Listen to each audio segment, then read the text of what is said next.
Foreign Minister, welcome to the program. Good to be with you. What a change of atmosphere. This time last year, you were here, John Kerry was here, Javad and John. It was a much different atmosphere. This year, there's a huge amount of tension now between Iran and the United States. How do you react to that? Well, I think we live in a transitional era in international politics, and that's the nature of transition. When the United States says that they put Iran on notice, and as you heard President Trump saying that actually Iran has been very lucky, Obama administration was very kind to you, what's your answer to that? Well, first of all, everybody over the past 38 years has tested Iran, and they all know that Iran is hardly moved by threats. We do not respond well to threats. We respond very well to respect, mutual respect, and mutual interest. I believe President Obama and his administration tried every other option. They were the first who tried the crippling sanctions. They used international machinery, including the Security Council, to impose sanctions on Iran. We believe they were not justified, but they did impose sanctions. Economic hardship was a part of that sanction scenario. But look at the net result. The net result is when they started the sanctions, we had less than 200 centrifuges spinning. When they came to the negotiating table, we had 20,000 centrifuges spinning. So the reason President Obama and Secretary Kerry came to the negotiating table was that sanctions had not worked. So when you hear President Trump saying this is the worst deal ever, that we're going to do this, that, or the other, rip it up, renegotiate it, move the goalposts, add more pressures on Iran for other behavior, not just the nuclear parameters, regional hegemony, terrorism. What do you say about that? Well, do you think it will happen? First of all, I believe this was the best deal that was possible for all concerned, not just for Iran, but for the United States too. I'm sure they would have tried, and they did try, to get a different deal. But this was what was possible. We had other preferences too. So we had to come to an agreement on a middle ground. And I believe a deal is a good deal when nobody is totally happy with it. So it has elements that would address the concerns of everybody. And I believe that makes it a sustainable deal. It's not a bilateral deal between Iran and the United States. On other issues, we agreed not to deal with other issues. We agreed to focus on the nuclear issue because the nuclear issue was, first of all, complicated enough. It had kept the two sides and many others in the international arena busy and seriously concerned for almost a decade or even more. So we had to deal with that particular issue.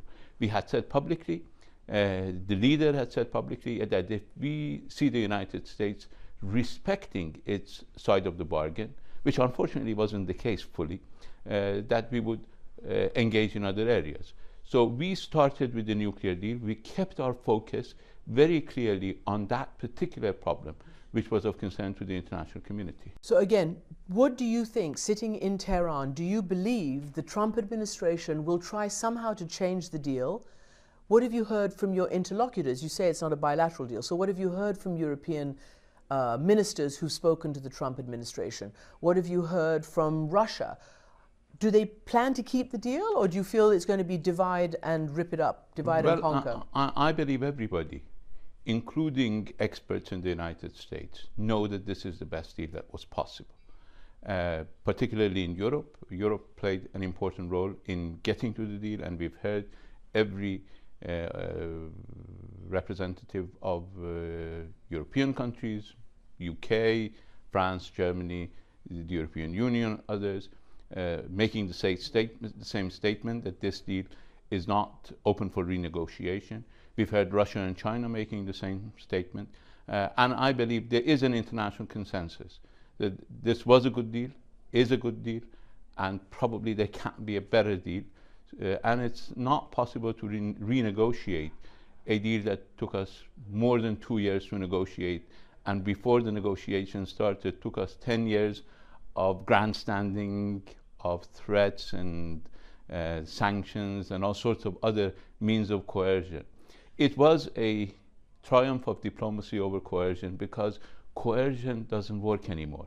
We have passed the era of hegemonic tendencies, both globally and regionally.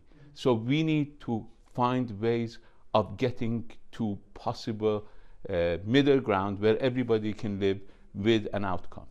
So let me get to some of that hegemony and regional projection of power. As you very well know, certainly the US administration under President Trump, certainly certain Arab allies of the United States, Saudi Arabia, the Gulf states, certainly Israel, and many other countries are very worried about the projection of Iranian power. You recently gave a very impassioned speech about this ballistic missile test in which you said it was defensive. But people are watching Syria, and they're seeing that without Iran, this murderous regime would not still be in power. And they're wondering, where was the defensive nature of your intervention on behalf of Bashar Assad in Syria? Well, I think if they want to look at regional influence, they need to look at the wrong choices that they have made. But specifically, I need to ask about this. Yes, because I'm not asking about them, I'm asking about Iran. Yes, I will ask. Why come in on the side of the Middle East Milosevic? It's your impression, but my Mr. Foreign Minister, there are 500,000 people dead. There are 12 million refugees. There's torture. There's mass hanging. It's not my impression. Those are the facts. No, those are not the facts, because you had a group in Syria that was armed and equipped and financed by outside forces. Mistakes were made in the beginning, but the worst mistake of all was to arm a group of terrorists who are not only a threat to Syria, but a threat globally. Mistakes were made in Syria, as in the past mistakes had been made. The same people who armed Daesh, armed the terrorist groups, were the same people who armed Saddam Hussein, were the same people who created and armed Al-Qaeda. We should not continue to repeat history and then blame people who were on the right side. Do not forget that this is a pattern of behavior that has existed for over 38 years, that a group of countries, which the United States calls allies, plus the United States itself, and here I'm referring to President Trump himself during his campaign, saying that Daesh is a creation, ISIS is a creation of the United States government. What is the problem is wrong choices that have been made throughout history. In supporting Saddam Hussein, for 8 years, the United States, the rest of the world, and its Arab allies supported Saddam Hussein. Look where he took them. They supported ISIS, they created ISIS, they armed ISIS without their arms. They were actually supporting the moderates, but let's get to that in a second. They say they were supporting the moderates, but the fighting force on the ground in Syria and in Iraq are two very clear organizations, Daesh and Al-Nusra. Sir, both of them are recognized by the Security Council, not by me or any other outside power, but by the United Nations Security Council, in which the United States is a permanent member, as terrorist organizations. These are the fighting forces on the ground. We need to deal with that. But let me. But this is very important, actually, because it was a mostly popular uprising in 2011, which then there were moderates at the beginning, and without Iran's intervention in 2012, Bashar Assad would not have regained the territory that he did. You defend very passionately the way the world sat by and watched Saddam Hussein gas Iran during the Iran-Iraq war with no accountability. And yet you're supporting Bashar Assad, who's been gassing his own people with chemical weapons, with chlorine gas and barrel bombs. It's really hard to understand why you would take that position. No, we never support the use of chemical weapons because we were victims of chemical weapons. Right, but they're using it and you're supporting them. Hold on.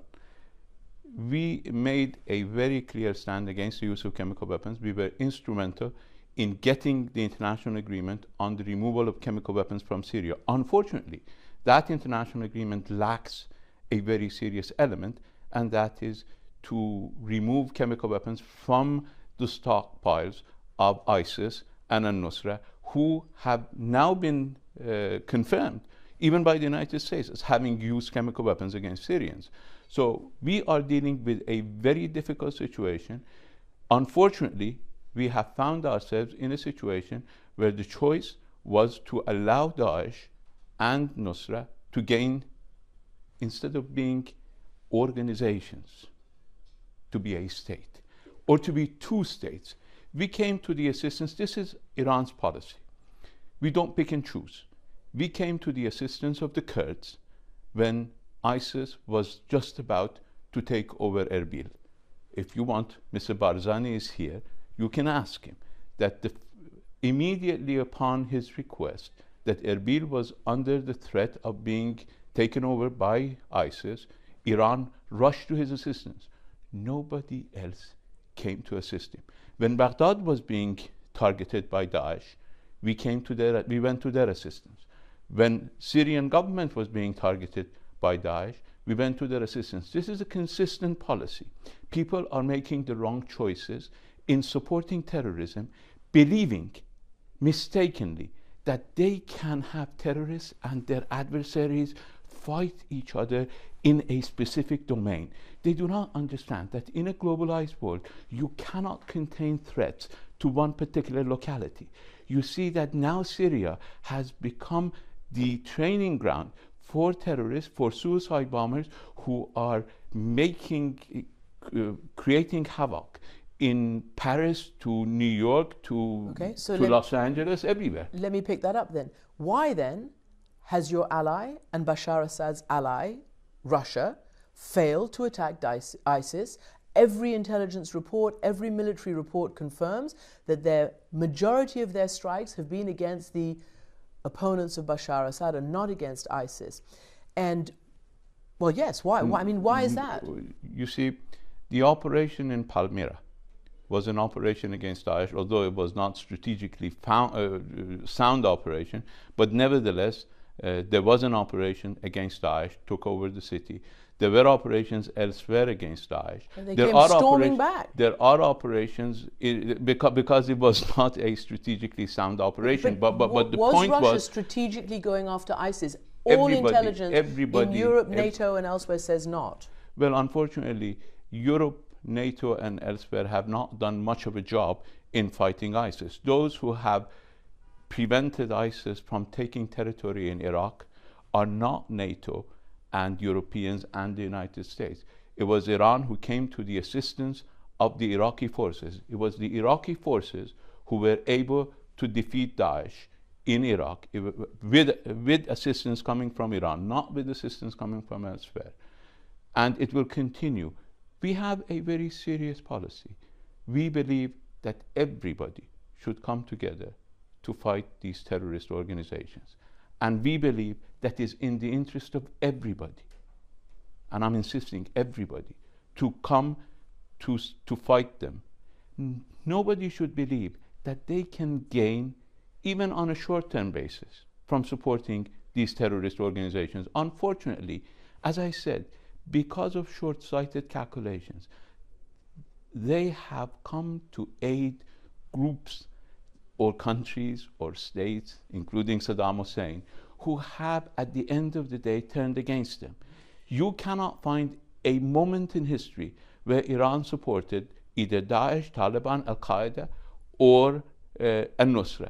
We have always sided on the right side against terrorists, against those who want to confront the people. So 2 questions out of that.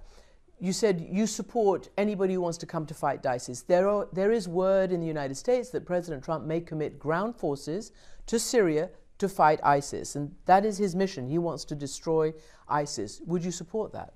No, we have to see what created ISIS. I believe what created ISIS, in addition to very clear armaments and financial support that came from certain allies of the United States, it was a fact of occupation. We need to look at this and not commit to solutions that are, instead of being solutions, are in fact part of the problem. So you wouldn't support?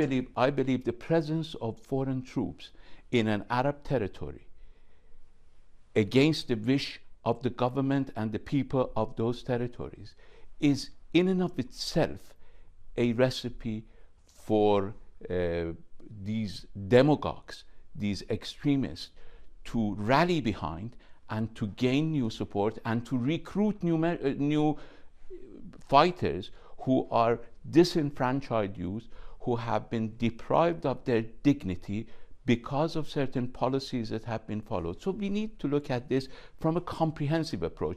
We should not try to address one particular element and then augment the problem itself.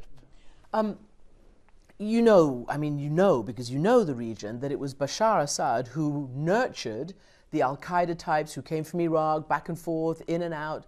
And, you know, there was a lot of Bashar Assad's efforts which led to ISIS as well. I said mistakes have been made. And I believe those who are supporting al-Nusra and Daesh today will fall victims to the same organizations in the future. Because these organizations do not recognize borders. These organizations cannot be contained in one country, one locality, or one region. They are terrorism. One of the fundamental aspects of globalized terrorism today is that it can become globalized, and it has become globalized. So we need to address it from that perspective, not from very short-sighted angle of trying to defeat your enemy with somebody else. I mean, the enemy of your enemy is no longer your friend. This is a concept that we need to recognize in a globalized world. Can I move on to why people in the region are worried about Iran today?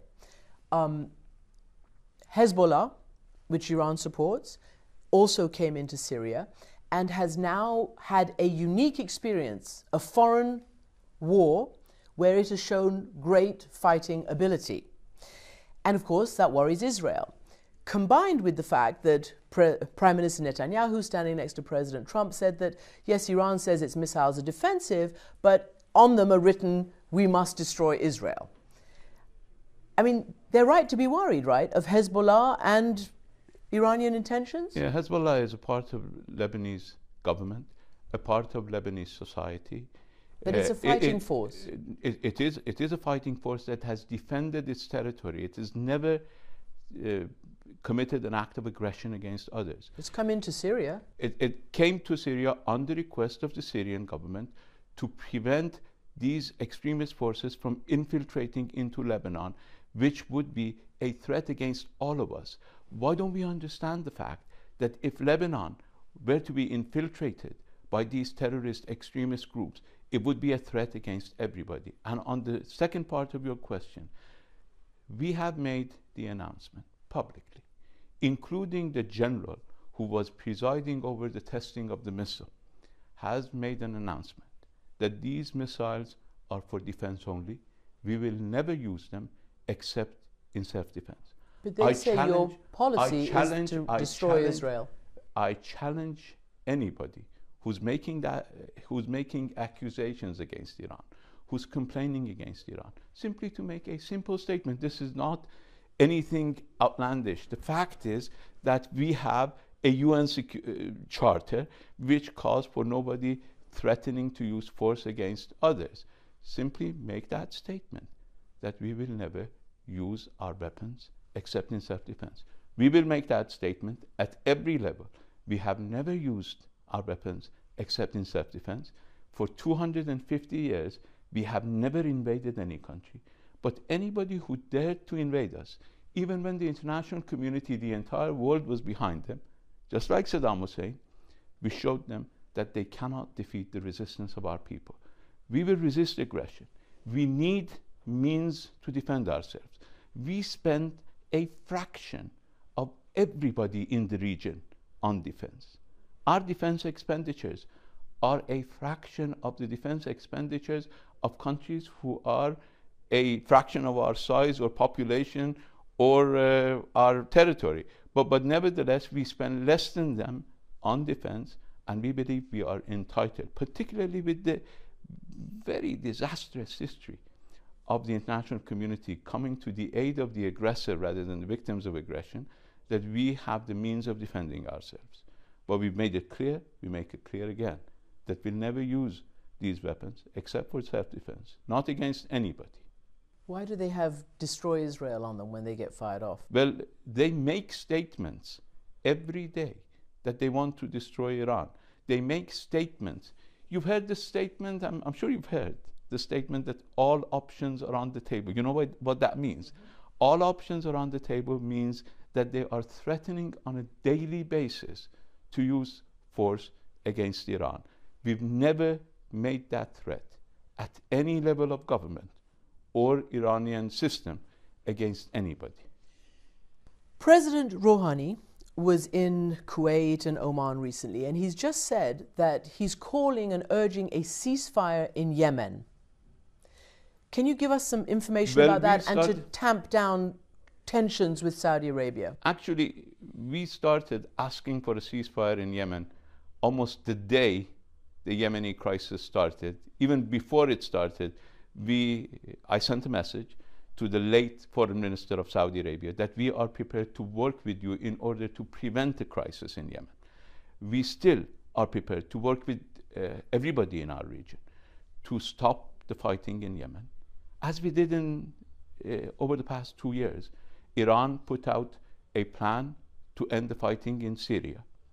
You know that our plan, our 4-point plan to end the fighting in Syria, became the basis, the plan that I presented in 2013, including here in Munich, became the basis of Security Council Resolution 2254. But after 2 years of bloodshed in Syria, we made a similar plan, a similar proposal to end the bloodshed in Yemen.